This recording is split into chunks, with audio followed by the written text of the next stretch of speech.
मन दुखावल्यावर दाखवलेलं प्रेम किंवा दुर्लक्ष केल्यावर दिलेलं महत्व याला खरं तर काही मोल नसतं. कारण नाती तेव्हाच टिकतात जेव्हा आपण त्यांना वेळेवर जपतो, समजून घेतो, एकमेकाची काळजी घेतो. जखम झाल्यावर लावलेलं औषध जसं जखमेची वेदना कमी करू शकतं, परंतु जखम मिटू शकत नाही, सत्य आहे.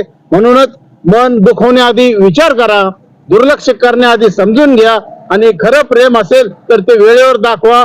कारण खरी नाती ही शब्दावर नाही तर तुम्ही वेळेवर दाखवलेला प्रेमावर टिकून राहते. म्हणूनच म्हणतो, आयुष्य छान आहे, थोडे लहान आहे, रडतोस काय वेड्या, लढण्यात शान आहे.